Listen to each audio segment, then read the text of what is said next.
to the second hour of Sunday Supplement. So much more to talk about, including Manchester United, the infighting at Real Madrid ahead of today's El Clasico, which could decide the title race. And is West Ham United tonight the biggest hurdle remaining for Arsenal to win the Premier League title? With us this morning, Sam Dean, football reporter for The Telegraph, Charlotte Dunker, football reporter for The Times, and Riyadh Al Samurai, chief sports feature writer at The Daily Mail. Right, huge game then at the London Stadium later on this afternoon. I think, Sam, you're there at the London Stadium, aren't you, later on? Yeah. The Star on Sunday. This is a bit to do with what you found out from Mikel Arteta in his news conference on Friday, which we were both at. The crest of a rave is the headline in the Star on Sunday. And what a picture that is. This is what Mikel Arteta would look like if he was a DJ. And I'll direct you to your piece, Sam, in the Sunday Telegraph, and it is about what you were asking Mikel Arteta towards the end of that news conference, which we couldn't use because it was the embargoed section. But I will quote from the piece that you've written in this morning's Sunday Telegraph. Arteta is a man of many attributes. The Spaniard is known to the footballing world as an exceptional tactician, an impressive cultural architect and an inspirational leader. After Tuesday's showing, we can perhaps add dad dancer extraordinaire to his list of qualities. Explain.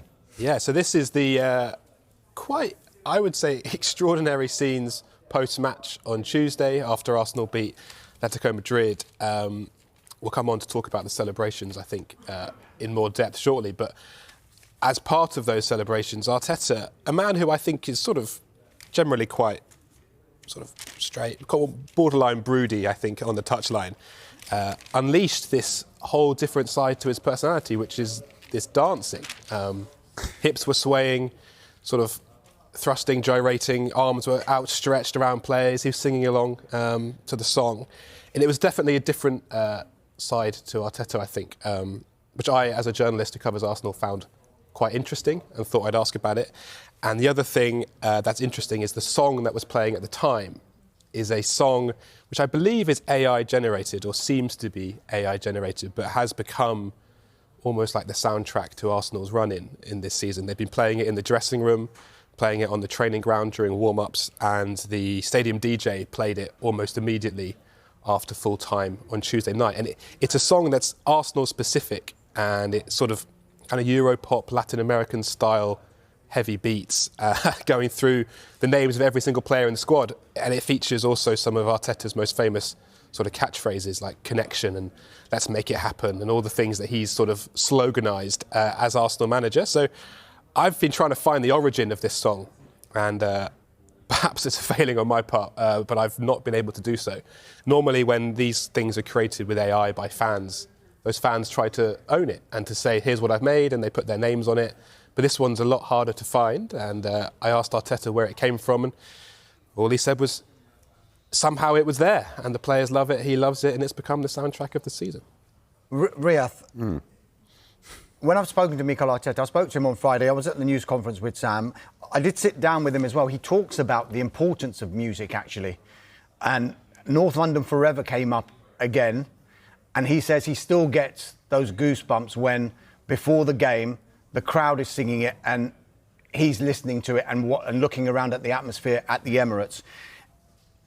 Does it feel like that there is a different feel there at that stadium now compared to maybe as recently as a month ago? Yeah, absolutely. The mood. You know, you compare I don't think anyone wrote off the title race after the City game, but watching that then followed by a fairly insipid win against Newcastle, it felt like air was coming out of the balloon. It's happening again. That narrative that they're in the Champions League final and they're winning the league.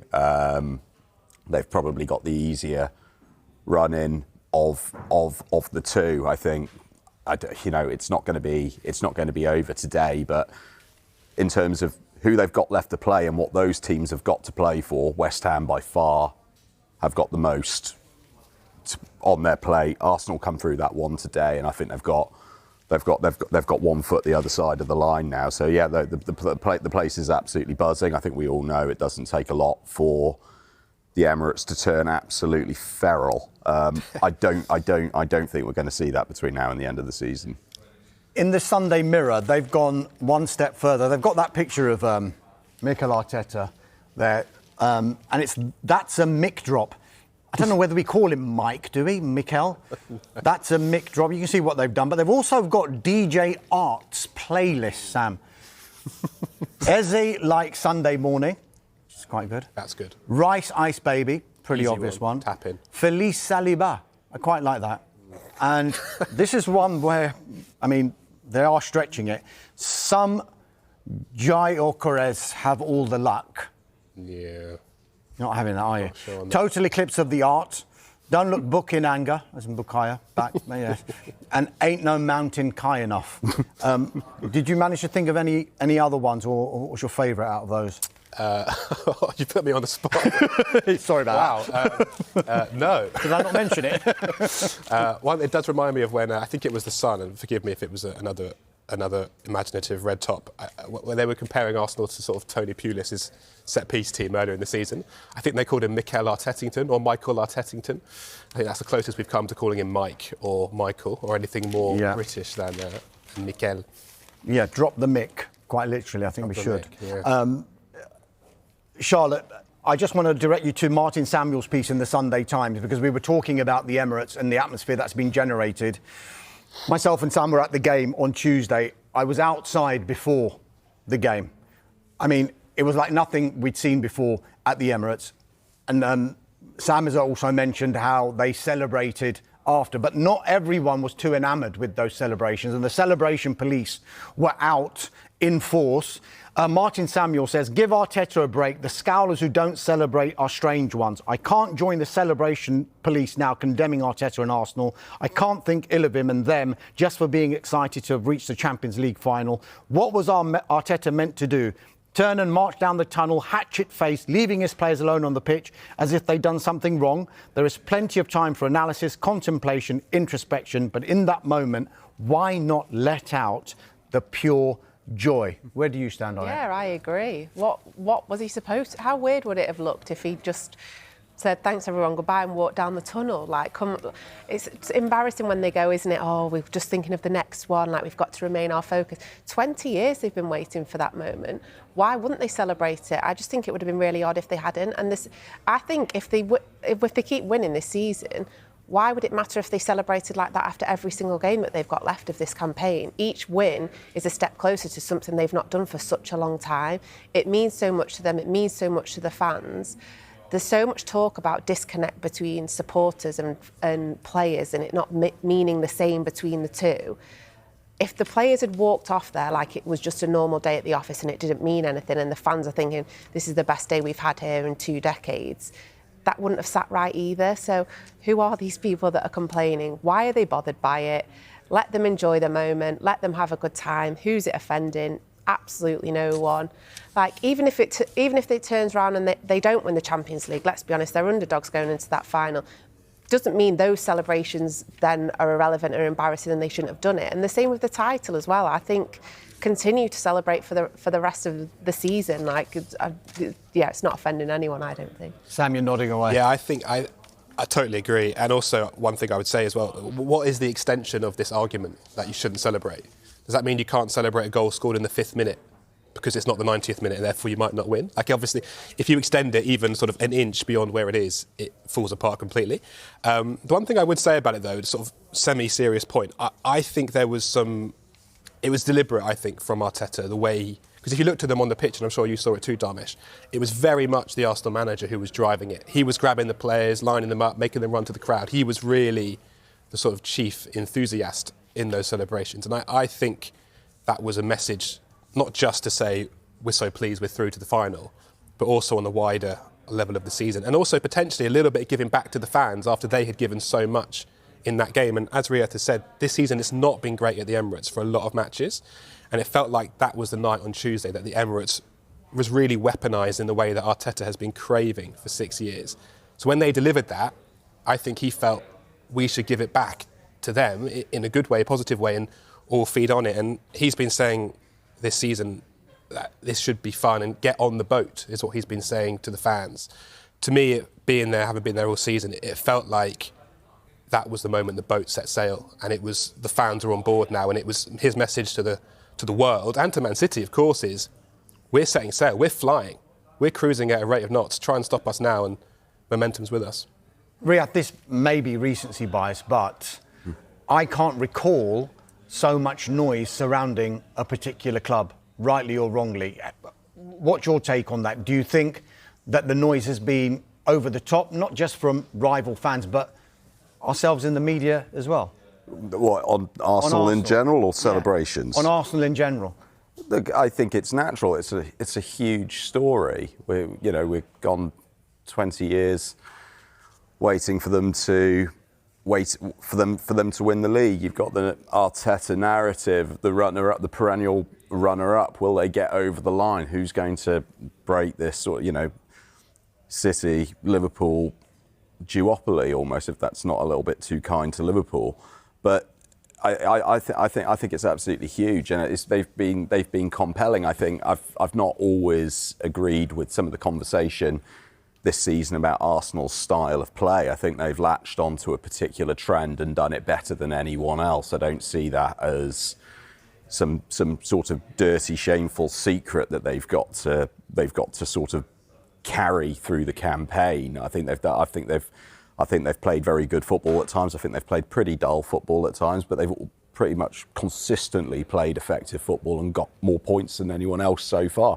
I think for them to get over the line now will be huge. I also think it'll be important for British football as well. It would be a different champion. I think it would also steer us away a little bit from this temptation we all have to say that unless you win, you've been an outright failure. If Arteta doesn't win the league this season, there will be conversations had within our profession and certainly among fans of should Arteta be sacked. And it's mindless.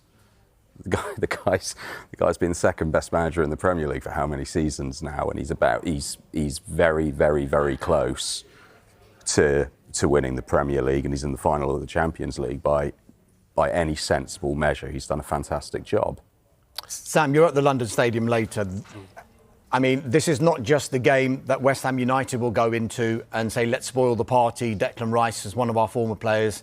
He's not going to win the Premier League title. They are as desperate, if not more desperate, to stay in the Premier League. And it matters so much to them. In the Sunday Telegraph, Jason Burt's piece has been talking about the demise of West Ham United. He focuses on when Karen Brady announced that she was leaving the club, and one of the bits on the statement was to do with how they were so pleased to get such a record fee for Declan Rice. And Jason Burt says it smacks of a small club mentality, crowing about bringing in money by selling the club's best player to what their fans at least believe is a rival.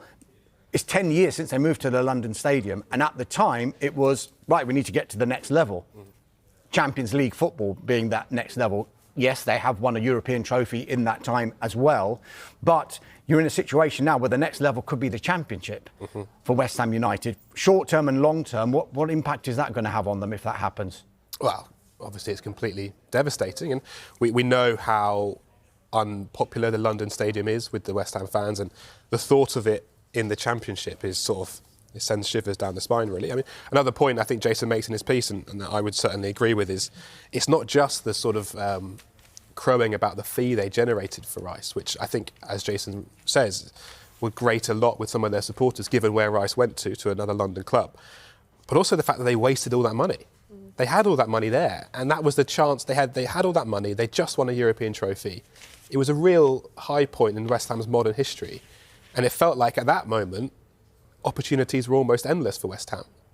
And yet the way they have managed the club since then, the way they have spent that money, the recruitment they've done, the managers they've cycled through, it's been failure after failure, really. And that's what's left them in this position. And I think that's probably also what frustrated people so much about that Brady leaving email statement, how they sort of looked at that Rice moment as a triumph, that the moment we sold Rice was a great thing. But actually that preceded so much of what's happened, what's gone wrong at West Ham ever since. It wasn't at all a building block for West Ham. It was the moment that the blocks fell apart.